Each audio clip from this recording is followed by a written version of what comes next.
हर खबर पर होगी आपकी पकड़। डाउनलोड कीजिए ABP live app. Donald Trump की बात करते हैं। हार स्वीकार नहीं की अभी तक उन्होंने। कुछ लोगों को लगता है कि वो व्हाइट हाउस भी नहीं छोड़ेंगे। अब सवाल यह है कि ट्रंप ऐसा क्यों कर रहे हैं, इसकी वजह क्या है। लंदन के अखबार डेली मेल ने एक दावा किया है कि ट्रंप के व्हाइट हाउस छोड़ते ही उनकी पत्नी मेलेनिया उन्हें छोड़ देंगी, उन्हें तलाक दे देंगी। तो क्या यही वजह है कि ट्रंप व्हाइट हाउस छोड़ने को राजी नहीं है, या फिर चुनावों को विवादित बनाकर ट्रंप कुछ और ही खेल खेलने की कोशिश कर रहे हैं। Please welcome Joe Biden.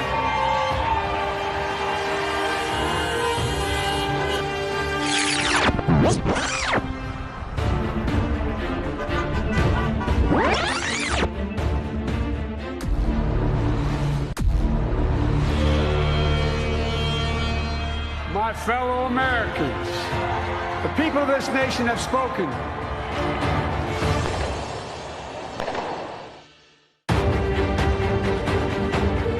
America हो या फिर डोनाल्ड ट्रंप की पत्नी मेलानिया, दोनों ही ट्रंप से छुटकारे के लिए छटपटा रहे हैं। ट्रंप को लेकर जो ताज़ा दावा हुआ है, उससे तो यही लगता है कि डोनाल्ड ट्रंप के विरोधियों की तरह उनकी धर्म पत्नी मेलानिया ट्रंप भी अपने पति की हार का इंतजार कर रही थी, ताकि उनसे तलाक लिया जा सके।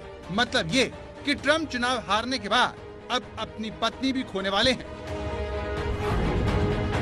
ये खबर आते ही हैशटैग मेलानिया ट्रंप ट्रेंड करने लगा और ट्विटर पर दिलचस्प राय देने की होड़ मच गई। मुझे आखिरकार ट्रंप से आजादी मिल गई, शुक्रिया जो बाइडेन। टीना रीव ने तो ये वीडियो शेयर करते हुए लिखा, मैंने मेलानिया ट्रंप को खुलकर हंसते हुए देखा, उन्होंने जरूर बाइडेन को वोट दिया होगा। अर्चित ने मेलानिया की फोटो के साथ लिखा, डोनाल्ड ट्रंप की हार के बाद मेलानिया ने कहा, बस यहीं तक था जो था। प्रीति चौधरी ने करीना कपूर की फिल्म जब वी मेट का मशहूर डायलॉग लिखा, मैं तो भाग रही हूँ। सोशल मीडिया पर ये सारी टिप्पणियां लंदन के बड़े अखबार डेली मेल की रिपोर्ट के बाद सामने आई। अखबार कहता है कि मेलानिया और ट्रंप के तलाक की उल्टी गिनती शुरू हो चुकी है। जैसे ही ट्रंप व्हाइट हाउस से बाहर निकलेंगे, दोनों के बीच शादी के रूप में हुआ बिजनेस करार खत्म हो जाएगा। डेली मेल ने यह दावा मेलानिया ट्रंप की पूर्व सहयोगी स्टेफनी वॉलकॉफ के आधार पर किया है, जिसमें वो कहती हैं कि मेलानिया शादी के बाद हुए समझौतों को लेकर डोनाल्ड ट्रंप से मोल भाव कर रही हैं, जिसमें बेटे बैरन के साथ साथ ट्रंप की संपत्ति में बराबर की हिस्सेदारी की मांग की गई है।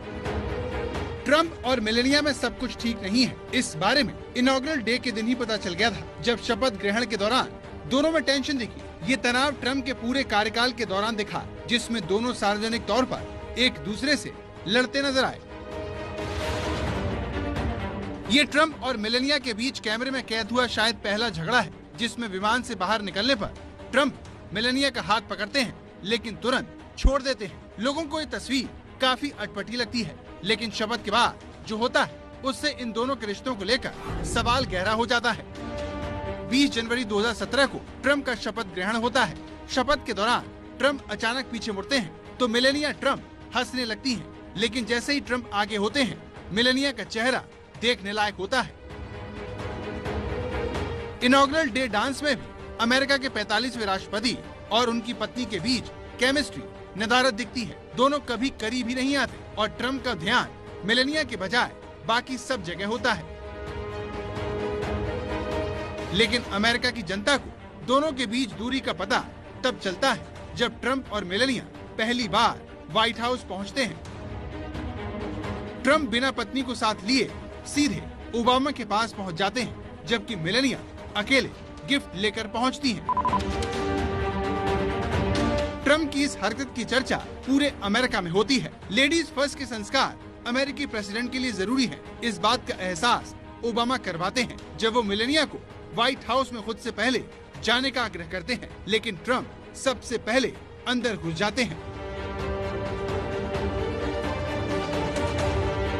ऐसा ही कुछ भारतीय प्रधानमंत्री से मुलाकात के दौरान भी हुआ था, जिसमें ट्रंप लगभग मेलानिया को पीछे भूल ही जाते हैं, जिसे देखकर सभी का एक ही सवाल होता था कि क्या दोनों में सब कुछ ठीक है। मेलानिया की पूर्व सहयोगी इस सवाल के जवाब में दावा करती हैं कि अमेरिका के राष्ट्रपति निवास व्हाइट हाउस में ट्रंप और मेलानिया के अलग अलग बेडरूम हैं, क्योंकि ट्रम्प और मेलेनिया की शादी ट्रांजैक्शनल थी, जिसे आम बोलचाल की भाषा में बिजनेस डील कहा जा सकता है।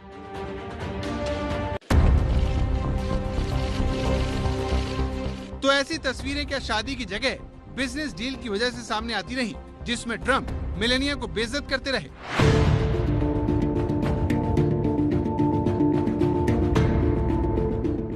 ये मौका सैन्य अड्डे में सैनिकों को संबोधन करने का था। मेलेनिया ने ट्रम्प को आमंत्रित किया, लेकिन ट्रम्प ने आकर न तो मेलेनिया को गले लगाया और न ही बाकी अमेरिकन प्रेसिडेंट की तरह अपनी पत्नी को किस किया।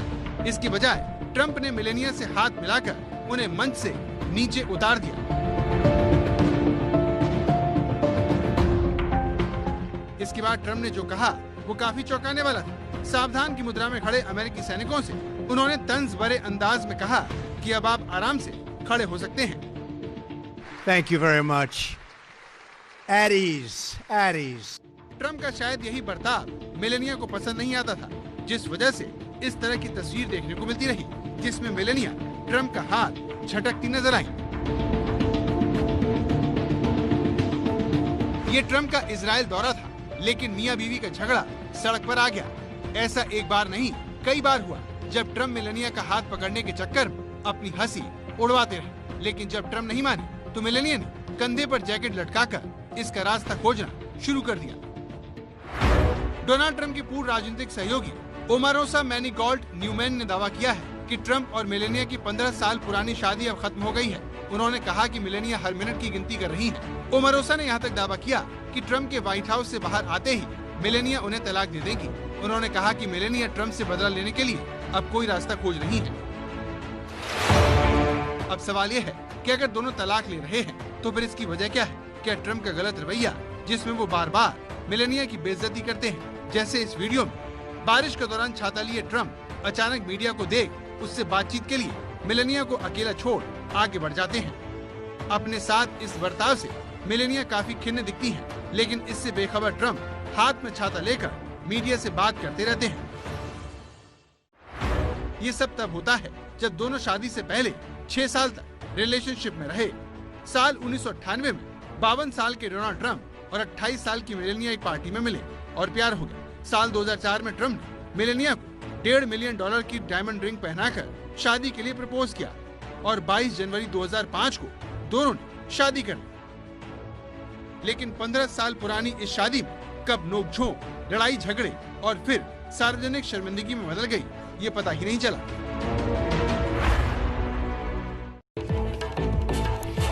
तो ट्रम्प से मेलेनिया छुटकारा चाहती है। ट्रम्प है कि व्हाइट हाउस छोड़ना नहीं चाहते हैं। जिस तरह से ट्रम्प हार मानने को तैयार नहीं है, उससे बिल्कुल क्लियरली ये लग रहा है। लेकिन सवाल खड़ा ये हो गया है कि अगर डोनाल्ड ट्रम्प ने व्हाइट हाउस नहीं छोड़ा तो फिर क्या होगा? अमेरिकी संविधान क्या कहता है?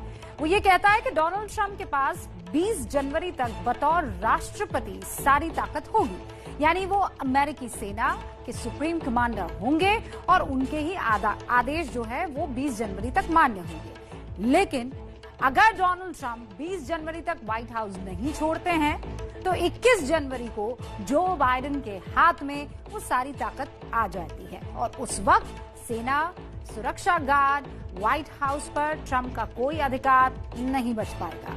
अमेरिकी संविधान के 20वें संशोधन के मुताबिक डोनाल्ड ट्रम्प से ये अधिकार 21 जनवरी को छीन लिए जाएंगे, इनफैक्ट छिन जाएंगे। ऐसे में नया राष्ट्रपति उन्हें बाहर निकालने का आदेश दे सकता है। बतौर पूर्व राष्ट्रपति डोनाल्ड ट्रम्प और उनके परिवार के पास सुरक्षा रहेगी, लेकिन राष्ट्रपति का स्टाफ उनके लिए काम करना बंद कर देगा। सोचिए, अगर ट्रम्प व्हाइट हाउस से जबरदस्ती बाहर निकाले गए तो क्या होगा? अमेरिका के लिए ये कितने शर्म की बात होगी। प्रणय उपाध्याय हमारे साथ मौजूद हैं, जरा उनसे बात कर लेते हैं। वॉशिंगटन डीसी में इस वक्त मौजूद है। प्रणय, आखिर डोनाल्ड ट्रम्प मान क्यों नहीं रहे हैं? क्या वो कुछ हासिल करना चाहते हैं? अंदर की खबर क्या है? देखिए, ये वाकई में बहुत बड़ा सवाल है कि आखिर डोनाल्ड ट्रंप इस जिद पर क्यों अड़े हैं। निश्चित रूप से डोनाल्ड ट्रंप की ये एक पॉलिटिकल स्ट्रैटेजी है, क्योंकि वो लगातार सवाल उठा रहे थे मेल इन बैलेट्स को लेके, डाक मतों को लेके। उन्होंने पूरी स्ट्रैटेजी इसी तरीके से बनाई थी कि इन पर्सन वोटिंग को ज्यादा तरजीह दी जाए, ताकि आंकड़ों के अंदर जब वोटों की गिनती हो, इन पर्सन वोट्स की गिनती पहले होती है तो वो गिनती के अंदर ऊपर आए, और उसके बाद जैसे मेल इन बैलेट्स आते हैं तो वो बाद में उसके ऊपर उसको कटघरे में खड़ा कर सकें। अब सवाल यह है कि आगे क्या। अमेरिकी जनता ने अपना जनादेश दे दिया है, डोनाल्ड ट्रंप इसे लीगली चैलेंज कर रहे हैं, हर स्टेट के अंदर चैलेंज कर रहे हैं, वो सुप्रीम कोर्ट तक जाने की बात कर चुके हैं। लेकिन आखिर ये लड़ाई कितने दिन चलेगी? इस लड़ाई के चलने के लिए अमेरिकन कॉन्स्टिट्यूशन की एक टाइमलाइन है। वो टाइमलाइन ये कहती है कि हर विवाद 14 दिसंबर से पहले सॉल्व होना चाहिए, जो कि सेफ हार्बर पीरियड कहलाता है। 14 दिसंबर को क्या होगा? 14 दिसंबर को होगा इलेक्टोरल कॉलेज की मीटिंग, जब जो प्रतिनिधि चुने गए हैं वो राष्ट्रपति के लिए चुनाव करेंगे। स्ट्रैटेजी यहां तक जो कॉरिडोर्स में, पावर कॉरिडोर्स में वॉशिंगटन में चर्चा चल रही है, उसमें यह भी है कि कुछ कोशिशें ये की जाएं कि कुछ अनफेथफुल इलेक्टर्स हो जाएं, यानी क्रॉस वोटिंग हो जाए, जिस पार्टी के लिए वो चुने गए हैं उसकी बजाय वो किसी और कैंडिडेट को कर दें। क्योंकि अमेरिका के 33 राज्यों में तो जो अनफेथफुल या अनफेथफुल इलेक्टर्स हैं उनको डीबार करने का प्रावधान है, लेकिन विस्कॉन्सिन, मिशिगन, पेंसिल्वेनिया जैसे कई राज्यों के अंदर ये प्रावधान नहीं है। तो क्या उनके वोटर्स, उनके जो इलेक्टर्स हैं वो क्रूशल हो सकते हैं? लेकिन सबसे बड़ी बात जो आपने कही, 20 जनवरी को दोपहर 12 बजे तक डोनाल्ड ट्रंप के पास में राष्ट्रपति के तौर पर शक्तियां हैं, लेकिन 12:01 पर यानी नए राष्ट्रपति के शपथ लेने और उनके इनॉग्रेशन के बाद वो शक्तियां अपने आप अगले राष्ट्रपति के पास ट्रांसफर हो जाती हैं। यानी 45वें राष्ट्रपति के तौर पर वो पूर्व राष्ट्रपति हो जाते हैं और 46वां राष्ट्रपति कामकाज संभाल लेता है। सीक्रेट सर्विस उनके पास आ जाती है, एयरफोर्स वन नए राष्ट्रपति के पास आता है, मरीन वन, व्हाइट हाउस, ये सारी जो शक्तियां हैं, जो सारी ताकत है अमेरिकी राष्ट्रपति की, वो ट्रांजिशन हो जाता है। सारी चीजें अटकी। ये सवाल भी आज हम इसलिए डिस्कस कर रहे हैं रूबिका, क्योंकि अमेरिकी इतिहास में आज तक कभी ऐसा नहीं हुआ कि किसी राष्ट्रपति ने को इस तरीके से एस्कॉर्ट आउट किया गया हो बाहर, या किसी को हटाया गया हो। जो हट लेकर बैठे हुए हैं, जो जिद लेकर बैठे हुए हैं, उसके पीछे साफ तौर पर उनकी हार ना मानने वाली, क्योंकि वो बिजनेसमैन रहे हैं, भाई प्रॉफिट ही प्रॉफिट देखना है, लॉस देखना है, तो फिर इसी तरीके से बाहर निकल कर आना है जैसे वो प्रेसिडेंट के तौर पर निकल के आ रहे हैं। प्रणय बने रहिएगा हमारे साथ, क्योंकि जिस तरफ आप इशारा कर रहे हैं वो तो राजनीतिक संकट, संवैधानिक संकट दोनों की तरफ इशारा कर रहा है। अगर अमेरिका में संवैधानिक संकट खड़ा हो जाता है तो फिर क्या? अमेरिका में चुनाव की प्रक्रिया की तारीखें तो बहुत साफ है। 8 दिसंबर को नतीजों का सर्टिफिकेशन पूरा होगा। इस तारीख तक इलेक्टरल्स जो हैं उसे लेकर स्थिति बहुत साफ हो चुकी होगी। सभी 50 राज्यों में 538 इलेक्टरल्स जो हैं वो तय हो चुके होंगे। 14 दिसंबर को इलेक्टर्स जो हैं वो स्टेट की राजधानी में वोट डालने के लिए इकट्ठा होंगे। 6 जनवरी 2021 कांग्रेस में इलेक्टर्स के वोटों की गिनती होगी और औपचारिक तौर पर फॉर्मली अमेरिका के राष्ट्रपति का फिर ऐलान होगा। 20 जनवरी 2021 राष्ट्रपति पद की शपथ का दिन होता है, यानी टाइट शेड्यूल है। अगर एक भी तारीख का काम देरी से हुआ तो फिर अमेरिका में संवैधानिक संकट खड़ा हो सकता है, और इसी तरफ प्रणय हमें बता भी रहे हैं और ले जा रहे हैं। प्रणय, ये सारा का सारा टाइम टेबल, शेड्यूल तो पूरा टाइट दिखाई दे रहा है, लेकिन इस बीच सुप्रीम कोर्ट के फैसले का भी तो इंतजार ना।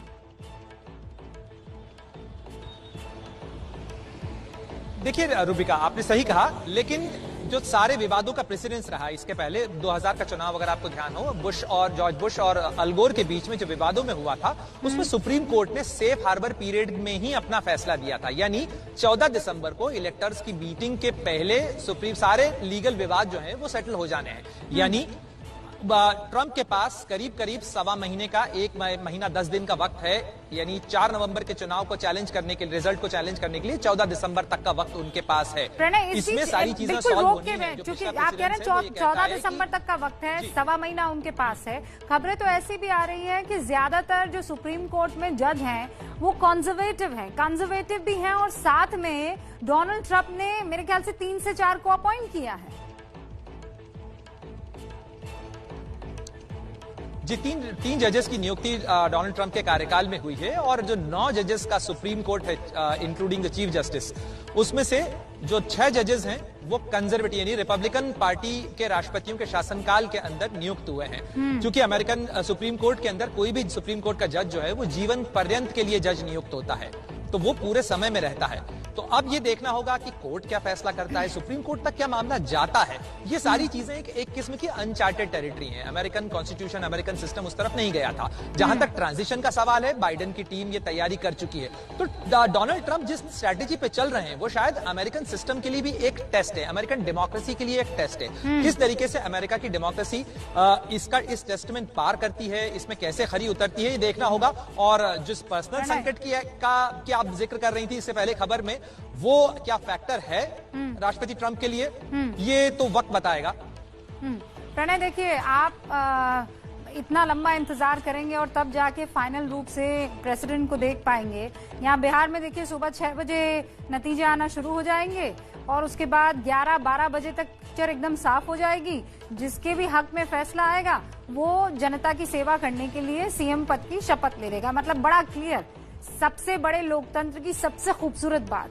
बहुत बहुत शुक्रिया प्रणय, हमसे बातचीत करने के लिए। नजर इस पर लगाए रखिएगा।